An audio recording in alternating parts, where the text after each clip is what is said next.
Imagine your own child screaming in agony while being falsely accused by your own town for being possessed by the devil.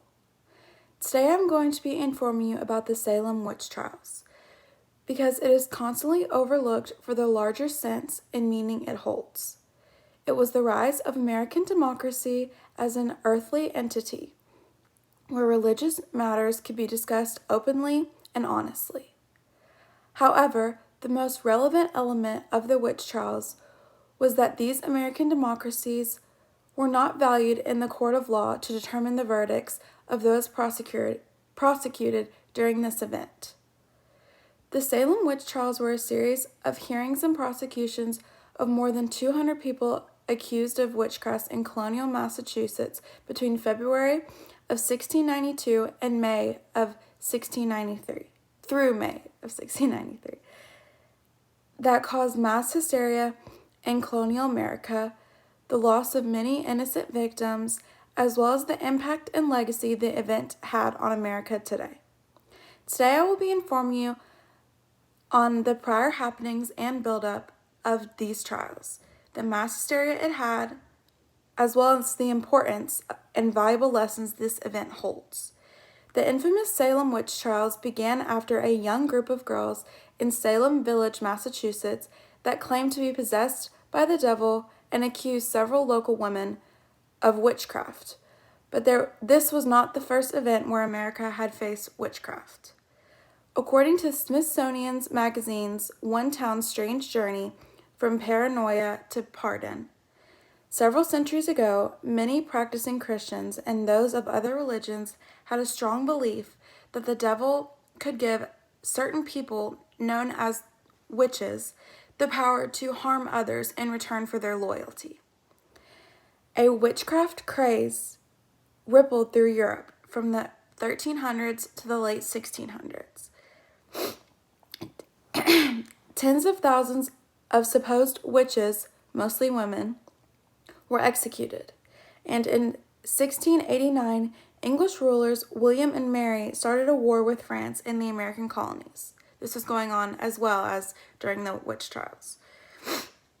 Known as King William's War to Colonists, it ravaged regions of upstate in New York, Nova Scotia, and Quebec, but most importantly, Salem Village in Massachusetts Bay Colony. This displaced people, creating a strain on Salem's resources. This caused aggravation in the existing rivalry between families with ties to the wealth of the port of Salem and those who depended on agriculture. Controversy also brewed over Reverend Samuel Parris, who became Salem Village's first ordained minister in 1689, and was disliked because of his rigid ways, greedy nature, and The Puritan villagers believed all the quarreling was the work of the devil. These witch trials resulted in mass hysteria not only in Salem Village, but in all of colonial America. According to Britannica's Salem witch trials, in January of 1692, Reverend Parris's daughter Elizabeth, age 9, and niece Abigail Williams, age 11, started having fits where they would act against their typical behavior. They would scream, throw things, utter odd phrases or things that they wouldn't typically say, and they would contort their body into weird positions. It was just totally against their behavior. So a local doctor blamed the supernatural for these behaviors. Sorry, I think the sun just went down. Another girl, Ann Putnam, age 11, experienced similar episodes in the same area. On February 29th, under pressure from magistrates Jonathan Corwin and John Hathorne, the girls blamed 3 women for afflicting them. Tituba, who was Parris's Caribbean slave, Sarah Good, a homeless beggar, as well as Sarah Osborne, an elderly impoverished woman. All 3 women were brought into the local magistrates and interrogated for several days on March 1st, 1692. Osborne and Good both claimed innocence, but Tituba confessed her guiltiness.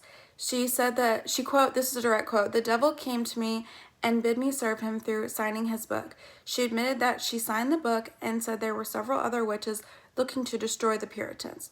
However, all three women were put in jail. With the seed of paranoia planted, a stream of accusations followed for the next couple months. Charges against Martha Corey, who was a local member of the loyal and local member of the church in Salem Village, greatly concerned the community because this showed that if she could be accused or if she could be a witch, then basically anyone could, because no one would suspect her at all. The question got very serious in April when Deputy Governor Thomas Danforth and his assistants attended the hearings. Dozens of people from Salem and other Massachusetts villages were brought in for questioning. On May 27, 1692, Governor William Phips ordered the establishment of a special court of oyer and determiner for Suffolk, Essex, and Middlesex counties. The first case brought to the special court was Bridget Bishop, an older woman known for her gossipy habits and promiscuity. When asked if she committed witchcraft, Bishop responded, "I am as innocent as the child is unborn." The defense must not have been convincing because she was found guilty and on June 10th became the first person hanged on what was later called Gallows Hill. 5 days later, respected minister Cotton Mather, I'm not really sure, wrote a letter imploring the court not to allow spectral evidence, testimony about dreams and visions. The court largely ignored this request, and 5 people were sentenced and hanged in July, 5 more in August, and 8 in September. On October 3rd, following in son's footsteps, increased Mather, then the president of Harvard denounced the use of spectral evidence. It were better than the 10 suspected witches should escape, that one innocent person be condemned. Governor Phips, in response to Mather's plea and in his own wife being questioned for witchcraft, prohibited further arrests and released many accused witches and dissolved the court of oyer and determiner on October 29th, my birthday.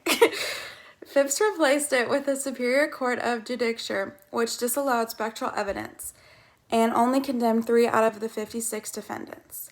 Phips eventually pardoned all who were in prison on witchcraft charges on May 1693, but the damage had been done. 19 were hanged on Gallows Hill. A 71-year-old man was pressed to death with heavy stones, and several people died in jail. And nearly 200 people overall had been accused of practicing the devil's magic. Following the trials and executions, many involved, like the judge Samuel Sewall, publicly confessed error and guilt. On January 14th, 1697, the General Court ordered a day of fasting and soul-searching for the tragedy of Salem. In 1702, the court declared the trials unlawful, and in 1711, the colony passed a bill restoring the rights and the good names of those accused and granted a $600 restitution to their heirs.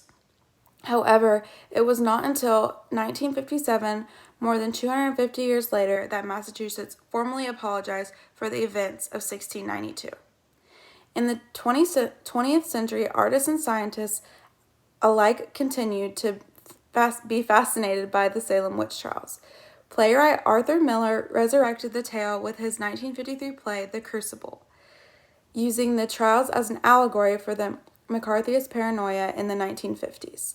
Additionally, numerous hypotheses have been devised to plan the strange behavior that occurred in Salem 1692. One of the most concrete studies published in Science is 1976 by psychologist Linda Carparell blamed the abnormal habits of the accused on their fungus ergot, which can be found in rye, wheat, and other cereal grasses. Toxicologists say that eating the ergot contaminated foods can lead to muscle spasms, vomiting, delusions, and hallucinations. Also, the fungus thrives in warm and damp climates, not too unlike the swampy meadows in Salem Village, where rye was the staple grain during the spring and summer months. The Salem witch trials were such an important part of history that had a major impact on the people of Salem, colonial America, as well as America today. 30 people were found guilty, 19 were hanged, and not a single person's case was heard or respected. The lives lost and the people wrongfully accused throughout these trials will always represent and be a reminder of the importance of our justice system and the democracy we have in America today. Thank you.